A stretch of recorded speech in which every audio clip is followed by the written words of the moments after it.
আগের দিন দেখেছিলাম হোয়াটসঅ্যাপ ঘাঁটতে ঘাঁটতে পাপিয়াদি ছেড়েছিল ফুচকা বানিয়ে ফটো। দিদিকে জিজ্ঞাসা করেছিলাম, তো রীতিমতো দিদি আমাকে জানায় কি করে বানাতে হয়। পরের দিনই আমরা সব জিনিসপত্র নিয়ে এসে তৈরি করতে শুরু করে দিলাম ফুচকা। মনে ভয়ও ছিল যে আদৌ ফুচকা হবে কিনা। এদিকে কাকিমণি আটা ও সুজি মাখিয়ে রেখে দিয়েছিল আধা ঘন্টার জন্য। তো আমি বুঝতে না পেরে প্রায় 1 কিলোর মতো আলু সিটি দিতে বসিয়ে দিয়েছিলাম। এদিকে আমি তেঁতুল জল তৈরি করে নিচ্ছিলাম।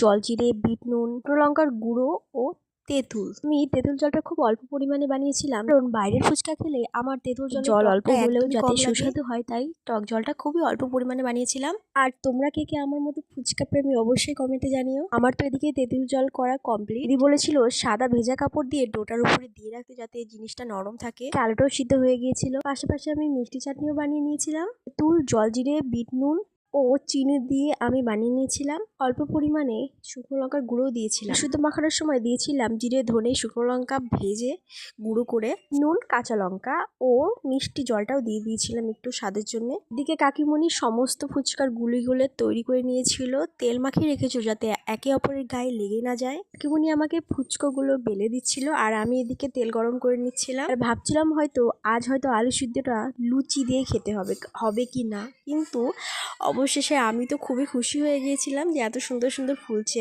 নিজে কানেই শুনে নাও ফুচকাটা কতটা মুচমুচে হয়েছিল।